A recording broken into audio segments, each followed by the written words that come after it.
L'Assemblée va entendre. The Assembly will hear an address by His Excellency Mr.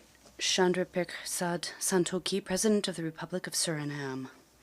I request protocol to escort His Excellency.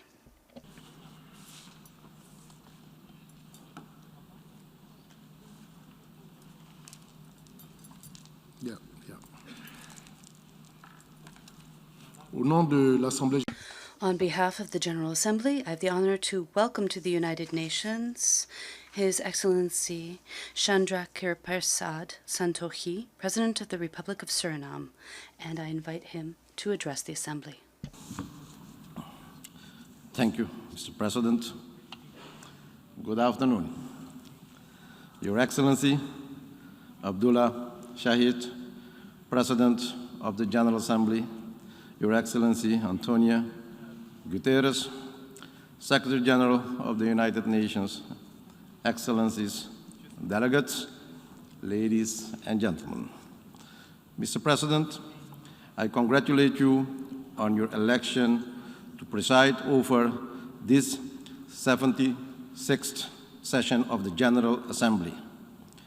I assure you of my country's full support during your presidency.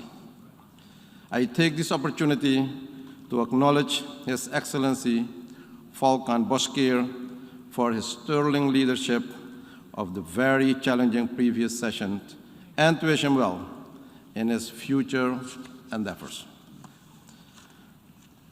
The unpredictable turns of the global political and economic landscape demonstrate that multilateral cooperation, international solidarity, and concrete action are required more than ever. Indeed, Mr. President, we all should work together to deliver for the people, planet, prosperity, peace, and partnership. All of these interconnected challenges can be considered a puzzle whereby the pieces can be found in various countries. I urge all of us to work together to solve this puzzle and secure the future of our planet. With this, we will demonstrate leadership, humanity, and political responsibility and commitment. Now, distinguished colleagues, is the time for solidarity, unity, and global leadership. Mr. President, the COVID-19 pandemic has clearly highlighted that when in crisis, seemingly international solidarity has little or no meaning. Multilateralism and international solidarity came under pressure. It has unveiled weaknesses of the effectiveness of our international mechanisms and global legal infrastructure. Regretfully, the principle of collective efforts and responsibility was replaced by a more individual approach, one to protect the nation first. However, I'm taking this opportunity to express my sincere gratitude to the countries and organizations who expressed solidarity and had provided valuable support to my country and people in the battle against this pandemic at a very early stage. Our thanks extend especially to the Kingdom of the Netherlands, India, China, and also the United States of America. Mr. President, the exposed weaknesses of our health systems must be addressed with innovative measures with the use of modern technology and international cooperation.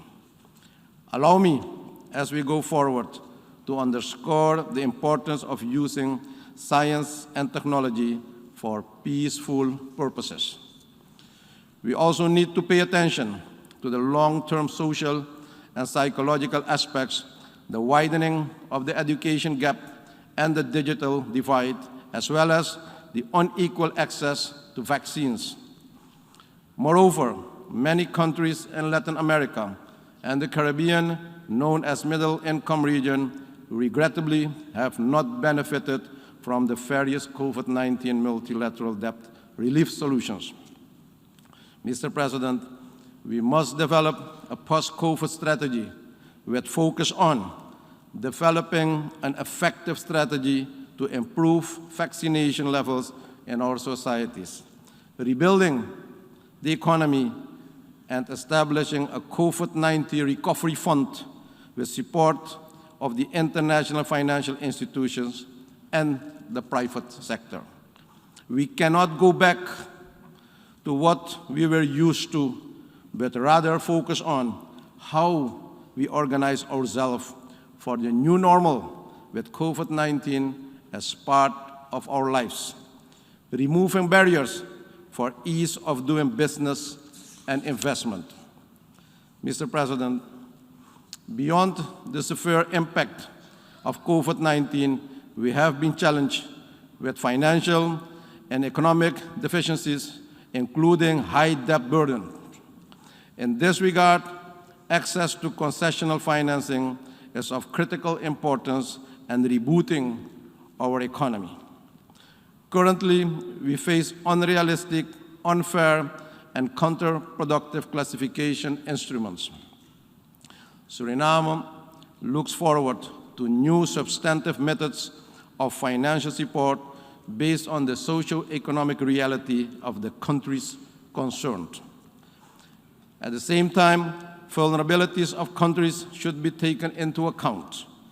I call on all to support the multidimensional vulnerability index as proposed by CIDS, Small Island Developing States, and to remove bureaucracy in supporting these states.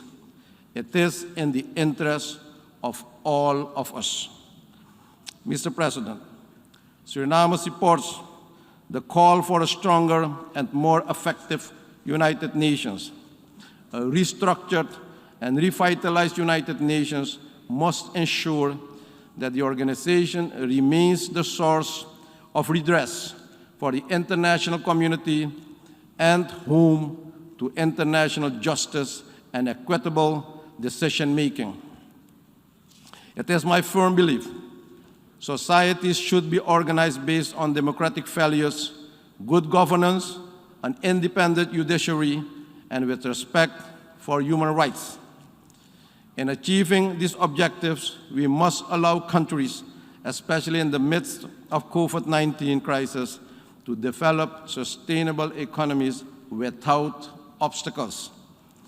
Isolation and trade blockades, such as in the case of Cuba in my own region, undermine these principles and are counterproductive to achieving these goals.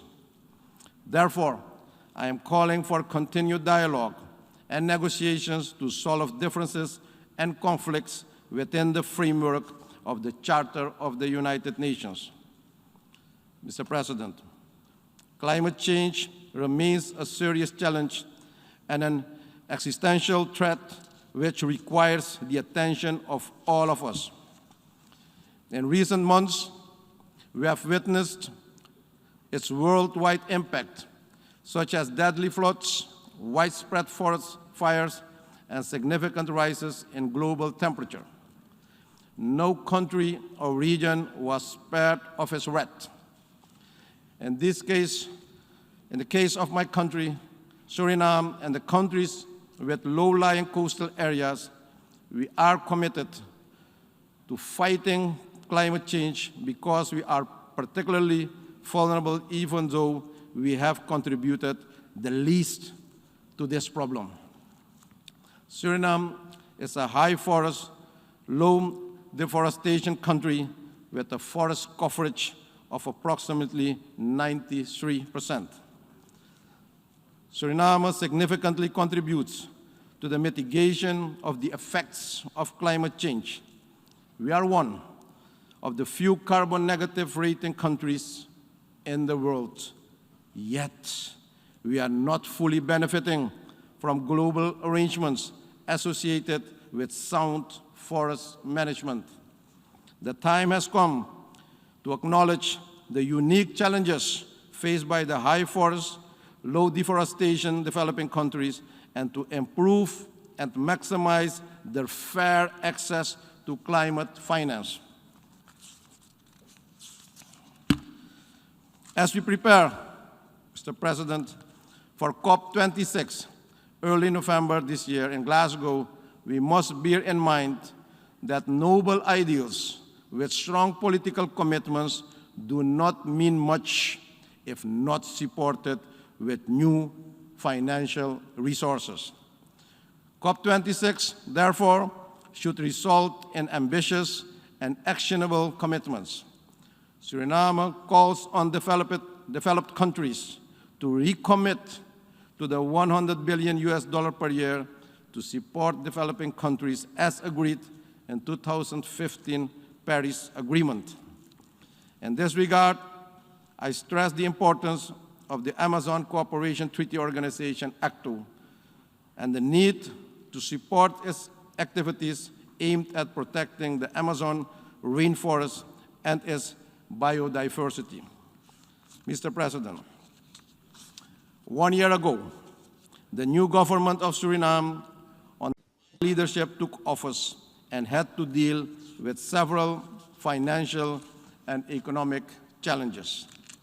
Amidst the climate change challenges and the COVID-19 pandemic, my country is also confronted with a challenging fiscal choice between servicing an increased sovereign debt or to spend more in health, education, and the livelihoods of our citizens. In order to get the tremendous foreign debt under control and make our economy healthy again, my country had decided to develop a comprehensive recovery plan which at staff level has been approved by the IMF, and we look forward to board level approval as soon as possible. Suriname is also at the cusp of attracting substantial foreign direct investments, particularly in the extractive industry, agriculture, and tourism. For this purpose, the enabling environment is being prepared, including the development of a local content policy and a new investment code to facilitate these investments. Therefore, I am inviting the international business community to invest in my beautiful country and contribute to sustainable development and the earmarked transition towards a green economy. In closing, Mr. President, I stand here at the stronghold of multilateralism and international solidarity and call on all of us to play our part in moving our words into action. We need a more agile, equitable, and effective multilateralism based on new realities the world is facing today. One that is efficient, with collective leadership, a solution-based approach, and serving the needs of all countries. Mr. President, distinguished leaders, it is our obligation as leaders of today to build a better world and planet for those living today, but more so for those generations still to come. I thank you. May God bless you all. Thank you.